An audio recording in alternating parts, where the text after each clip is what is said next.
All right, so let's talk a little bit about the important concept of communication positioning. In any professional interaction, there will always be two positions, the expert and the individual that's looking for advice. In our case, that would be the healthcare provider and the patient. It is a moral obligation of the person in the upper position to take responsibility for the actions of the person that's in the lower position. Let me give you an example. If I wanted to buy plants, I go to an orchard because I want to have a successful orchard at home. Then I would go to the plant nursery and I listen to the expert in gardening and which plants to bring home and follow his directions. I may be a respected expert in my field of knowledge, but when it comes to gardening, I have to listen to the expert.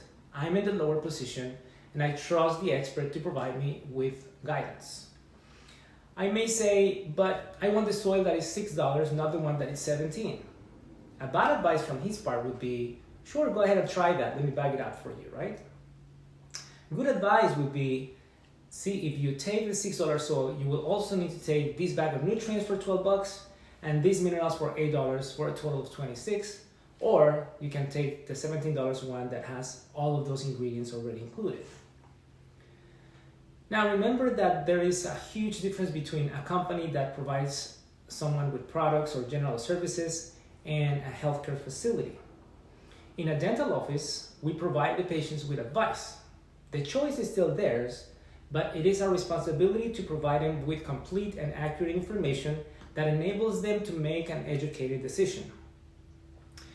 So remember that words really matter. So you have to study and choose your statements very carefully.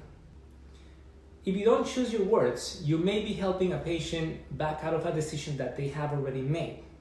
For example, you may say something like, would you still like to do your night guard? Would you still like to do your night guard? In the patient's mind, that statement would play something like, still? I didn't know I have a choice. I was under the impression that I needed that night guard. But now that you mention it, let me reconsider. The answer is no. In a second, inadvertently you assisted that patient in going against doctor's advice. Now you may not see yourself as someone in a position to prescribe, but the patient does. They see you in a higher position, in a position of someone they can listen to for advice. Yes, the decision to move forward with clinical recommendations is ultimately up to the patient. But when we become their dentist of record, we are taking responsibility for that patient's well-being, and since the dental offices provide advice based on their condition, it's up to us to make sure that this advice is followed as prescribed. One of the reasons people don't value or follow our professional advice in the same way they used to a few decades ago is because dentistry has become commoditized. That is, it has been made less important by insurance companies, the media, and corporate dentistry. Unfortunately, with commoditization, people see less value in the advice of a healthcare provider and trust other sources like social media more than their own doctors.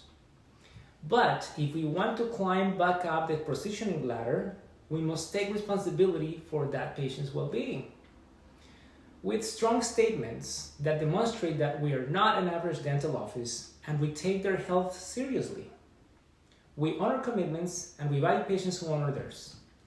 It's easier if we understand that when a patient calls our office, not only the patient is checking if we are a good fit, we also have protocols in place to make sure that that patient is a good fit for the practice.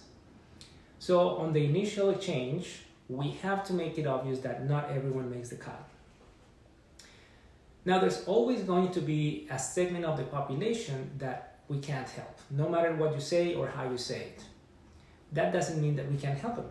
In some cases, the best way to help someone is to match them up with practices that fit their needs and values.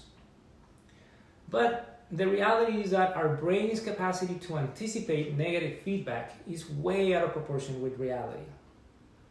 That's why you're still hesitant to tell Mrs. Sanchez that she needs x-rays because last week John Smith screamed at you and someone hung up the phone in the morning. Your approach from that point on becomes more cautious. Just remember that how assertive or shy you are depends on how successful other people have been in making you feel inadequate and uncomfortable. And we hate being uncomfortable. We don't want to go there if we can avoid it, right? Sometimes we can't help being affected by negative experiences. So the key would be to work yourself out of the past doubts and don't let any new ones accumulate. And to do that, you have to push your reset button. In a future video, I will talk a little bit more about how to get rid of all that negative baggage that prevents you from being a confident self. If you have any questions about this subject, let me know so I can cover it in future videos. Thank you for watching.